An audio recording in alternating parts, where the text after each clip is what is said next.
Hello everyone, welcome to the first one of the series of recorded lectures for term 2. Today we're going to be covering topic 2, and topic 2 actually has two smaller topics contained within it. So I'm going to do one video on provisions and contingent liabilities, and then I will do a separate video on employee benefits. So generally, the video lectures will be 30 to 45 minutes in duration, and we do a couple of them across each topic so you can break your learning down into manageable chunks. Now, what you're going to find with the materials here is that my version of the slides is a little bit different to yours because you have some blanks in your slides. So as we go through, I'll highlight to you sections where there's information missing from your slides where you need to incorporate it. So sometimes it's a good idea for you to press pause if you need to, fill in the information that's necessary, and then press play and continue working through the video. All right, so let's kick off with topic 2.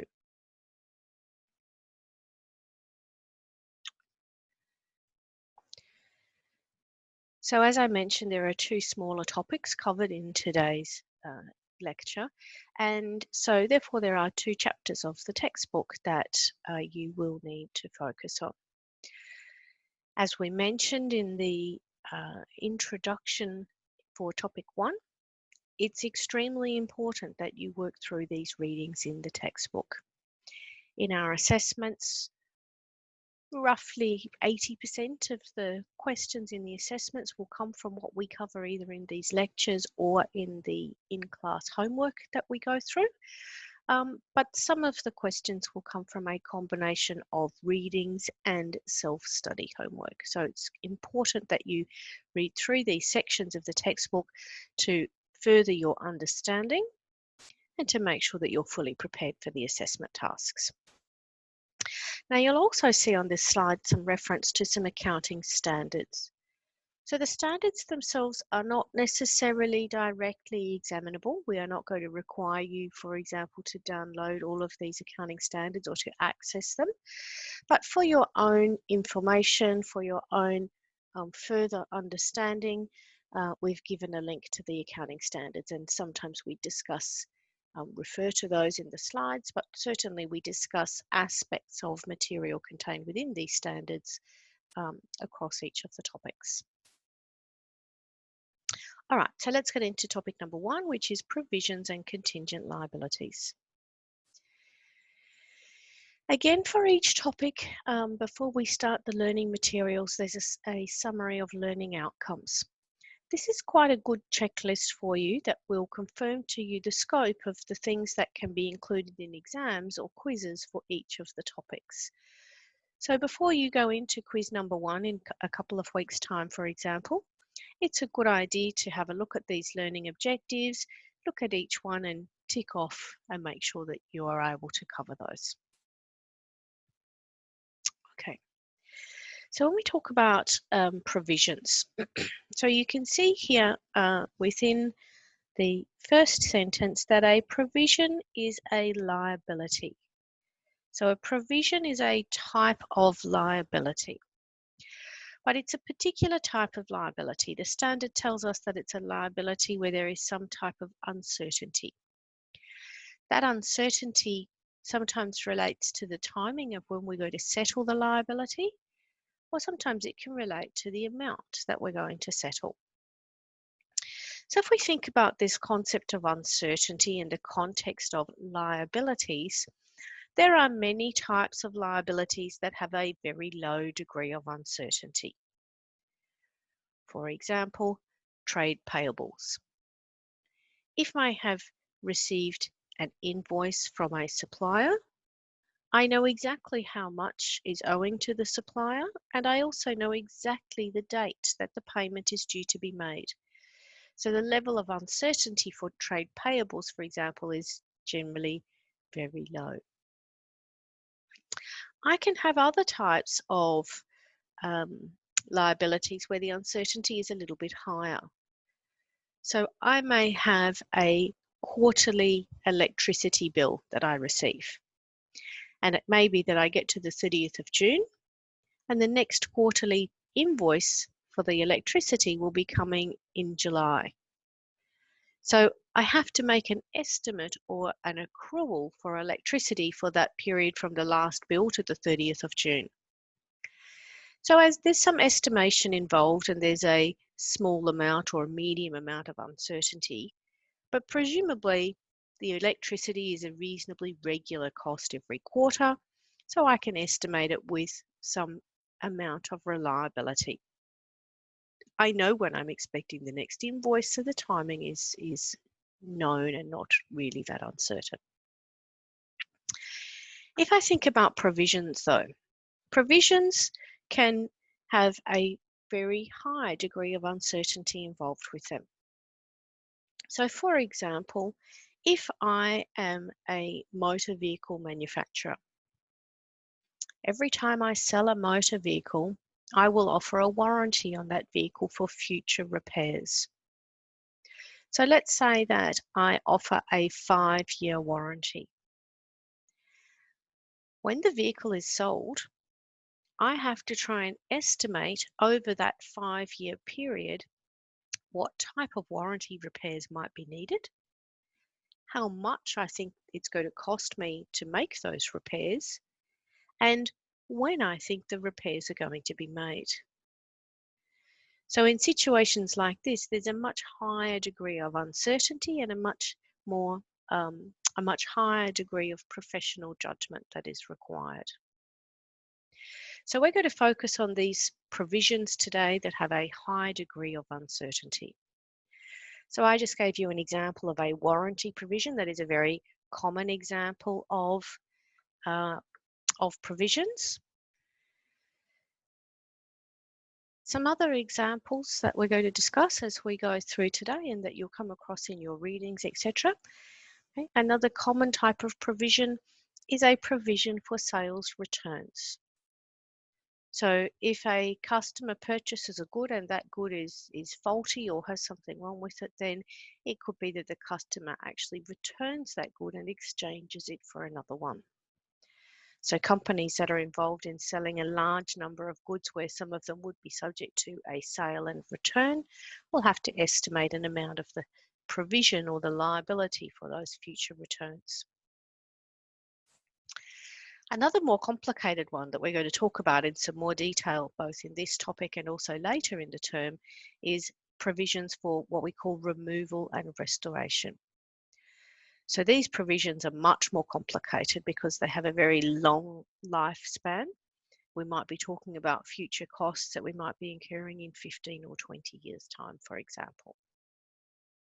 But the key thing at this point is that provisions are liabilities, but where there is an amount of a high degree of uncertainty associated with them.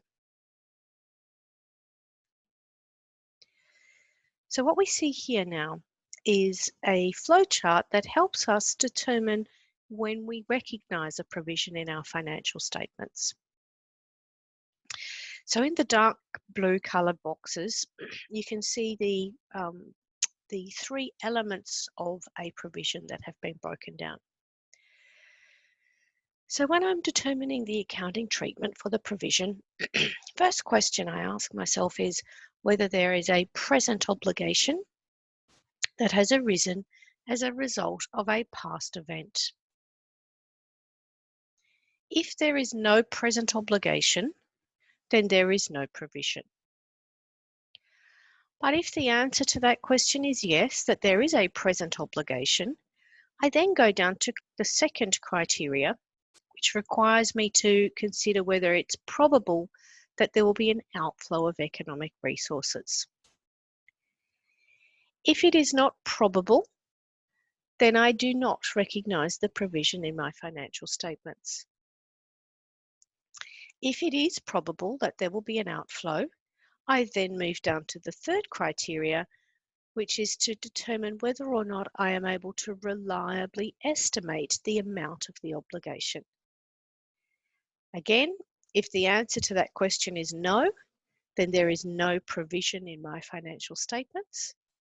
But if the answer to that question is yes, then I'm going to recognize something in my statement of financial position. So in other words, I will recognize a liability in what we sometimes call the balance sheet.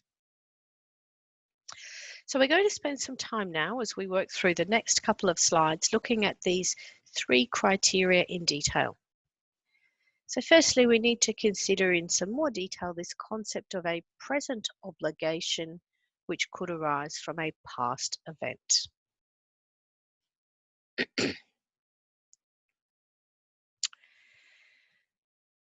When we talk about present obligations, and this should be some terminology that you are familiar with from your previous studies, because it's one of the key characteristics of a liability. Present obligations actually fall into two categories. The accounting standards tell us that present obligations can be either what we call legal obligations, or they can be constructive obligations. So if we focus on the first box, the legal obligations, a legal obligation can arise in one of two ways. It could be that the legal obligation has arisen by virtue of a contractual agreement.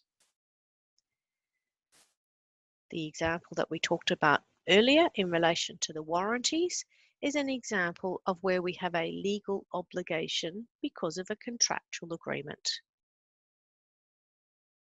If we think about the motor vehicle manufacturer that we talked about before, the motor vehicle manufacturer sells a motor vehicle to a customer. They issue the customer with an invoice. And as part of that invoice, there are warranty terms and conditions. So there is a contractual agreement between the motor vehicle manufacturer and the customer, which means that the motor vehicle manufacturer has a present obligation to undertake any future warranty repairs.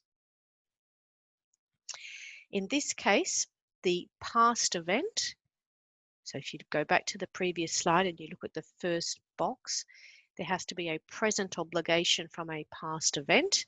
In this case, the past event is the sale transaction. It is the sale of the motor vehicle which gives rise to the requirement for the future warranty repairs. So the contractual agreement is the first way in which a legal or present obligation can arise.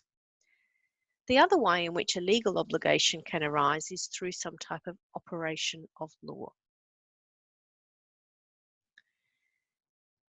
So I discussed a couple of moments ago about these provisions for removal and restoration. If I am a mining company, for example, and I undertake some mining activity, in Australia, there is an Australian government legislative requirement that at the end of the mining activity, I have to restore that site back to its original condition. So I have to clean up the land. I could have caused contamination. I've cut down trees. I've caused some destruction to native animals' habitats, etc. So I have to restore that site back to its original condition. So there is a legislative requirement there, which means that I have a present obligation. So legal obligations are normally quite clear-cut. It will normally be very obvious whether you have either a contractual agreement or there is some legislation or legal requirement in that regard. But there is another way that a present obligation can arise as well. The second way that a present obligation can arise is if a company has a constructive obligation. Now, constructive obligations are a little bit more complicated. So let's have a careful look at how a constructive obligation is described in the standard.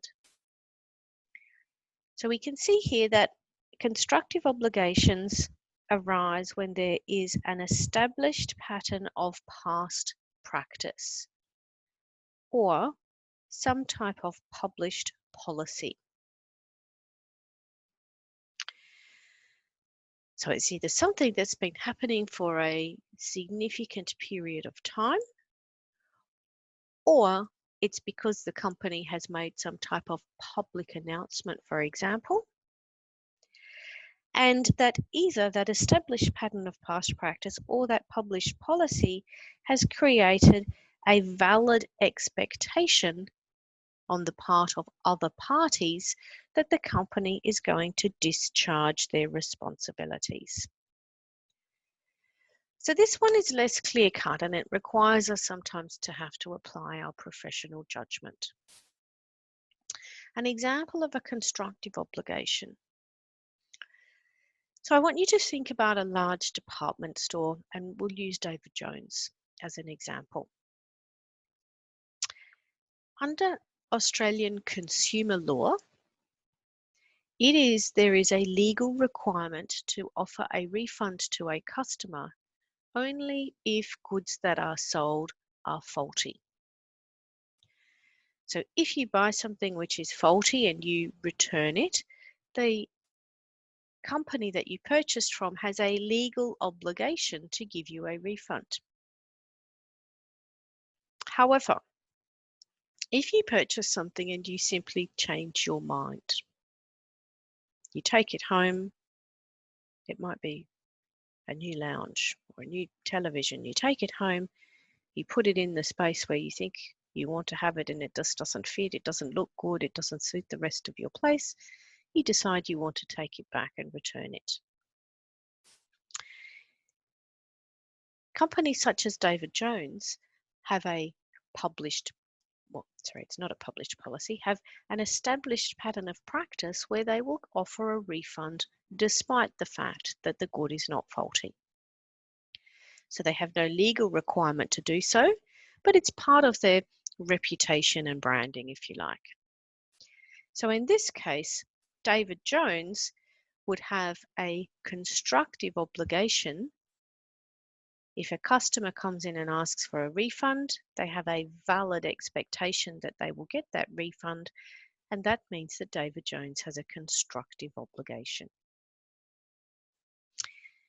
The importance of this is that if we were to look in the financial statements of David Jones, we would see as one of the liabilities that they have in their statement of financial position, we would see a provision for sales returns.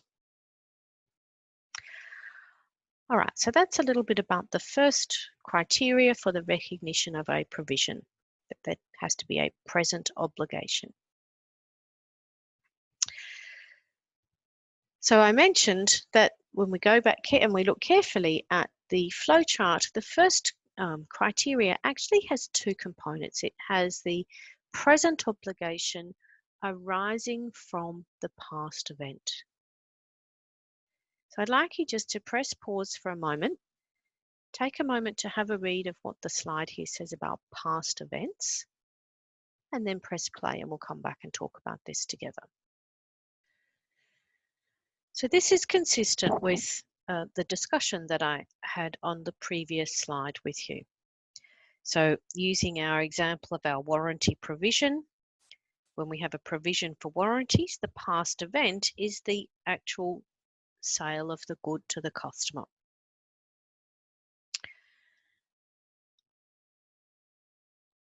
Part of this concept of a past event is that you have to have no realistic alternative to settling.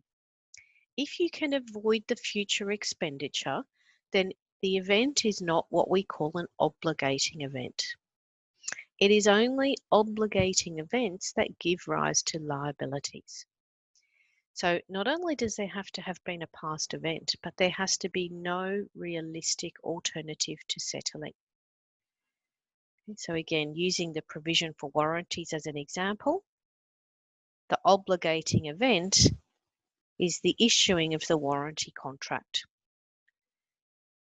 So it's a combination of selling the good and issuing the warranty contract, which means the company has no realistic alternative but to have to settle any future warranty requirements. The reason why this is important is because if you simply have an intention to incur something in the future, but you can realistically avoid that future outflow, there will be no provision. So simply having an intention to incur the expenditure, but without having an obligating event,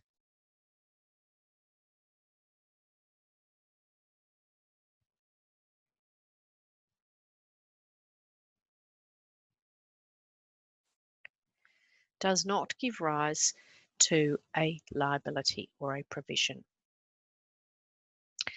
So all of these components here are very important for you to have an understanding of, because as you're going to see shortly, we'll look at some practical questions.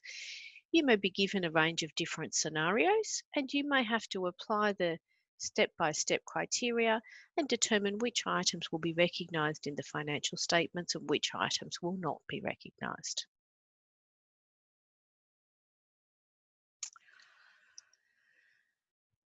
So once we've determined that there is a present obligation arising from a past event, the next thing we need to do is we need to determine whether it is probable that there will be an outflow of resources. So the standard defines the term probable for us as being more likely than not. So if I equate that to a numerical figure, anything that has a probability of more than 50% is defined as being probable under the standard. So more than 50% is more likely than not, or in other words, is considered to be probable. So if we are trying to determine the likelihood of an outflow, if it is probable, then it means we've met the second criteria within the flowchart. If it is not probable, then we don't meet the criteria, and therefore there would be no provision in our statement of financial position.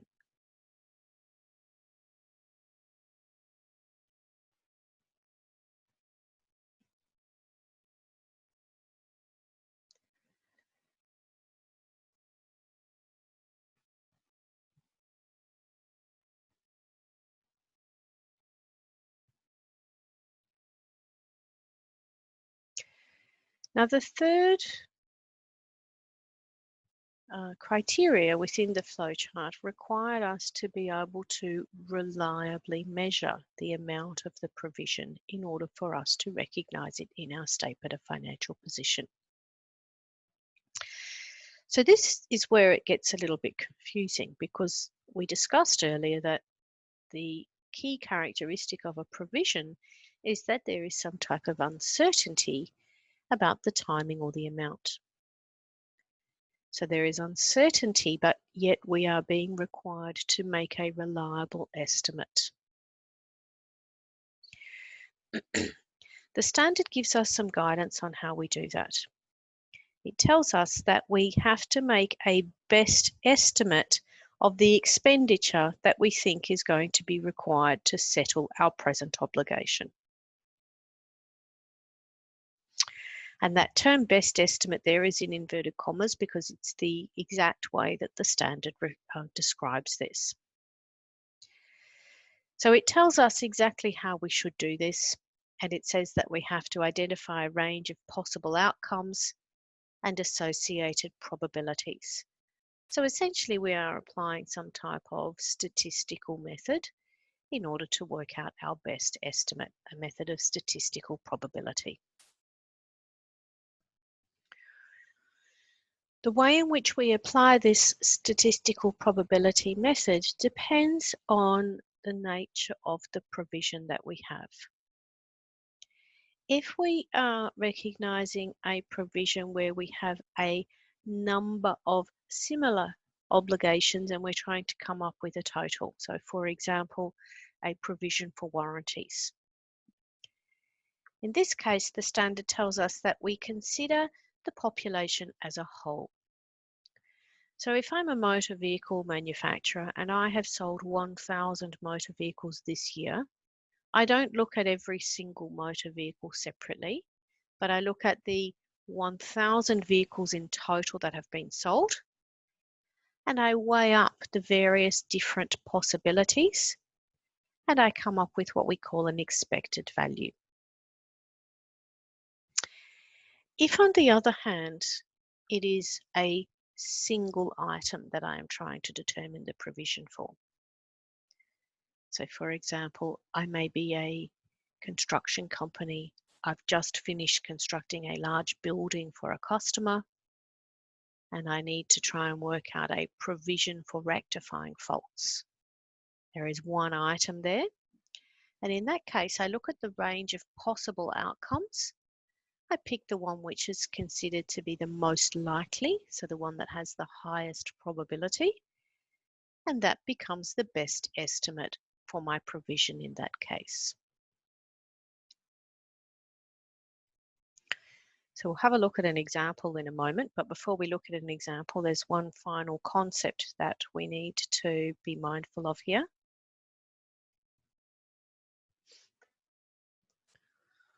Once we have determined the best estimate, we need to then think about how long we think it's going to be until settlement. So we've got to think of this second aspect, which is not only amount, but timing. If we expect settlement to take place within 12 months, then we record the amount of the liability or the amount of the provision at its nominal value. The term nominal value refers to the undiscounted amount. If, however, settlement is expected to take place in more than 12 months' time, then once we've determined the best estimate, we have to discount that best estimate back to the present value. So the final step in the measurement can be performing a present value calculation to bring that best estimate back to the present value. So this is quite common if we have, for example, warranty provisions where we may have a 5-year warranty, or, for example, where we may have those provisions for restoration and removal. If we think about the mining company, where they may be having to restore the mining site at the end of the life of the mine. Just one final edit here before we move off this slide. It actually refers to ACCT 3563 as the unit of study. I think you're all aware that has a special one-off in term 2 because of the situation we're in, that we're actually running this as a combined unit. So please, if you're a 5943 student, please just make a note that this obviously refers to you as well. All right, so we're going to have a look at a practical example now. So just press pause and I want you to read through the question here. And then we're going to look at how we would perform the calculations and the journal entry that would be required.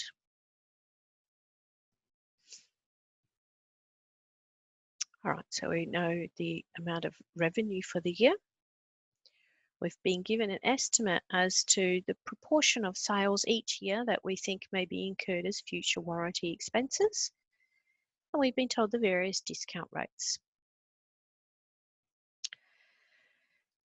So have a look here at the formula for the amount that we expect to be settled during the first year. The end of year 1, the nominal value is 40,000. The end of year 1 means we are talking about settlement in 12 months' time. So we discount that nominal value to the present value of 37,736. We would adopt a similar approach for year 2 and 3. So we perform each calculation separately, discount each separate outflow, and then we take a subtotal to give us the total amount of our provision.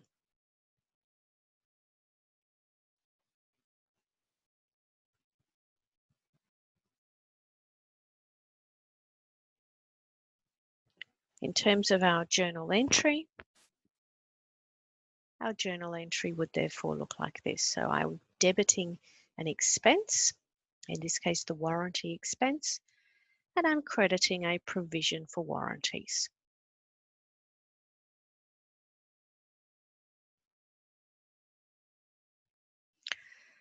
So there are a lot more practical examples of these calculations, journal entries, etc.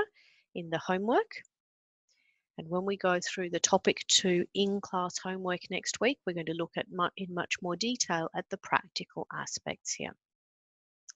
So what you're often going to find as we go through the semester is that much of the lecture tends to be discussing the theory, the concepts, with a couple of practical examples interspersed throughout the lecture. But then the in-class homework section is where we get much more practical and we start looking at the calculations, journal entries in more detail.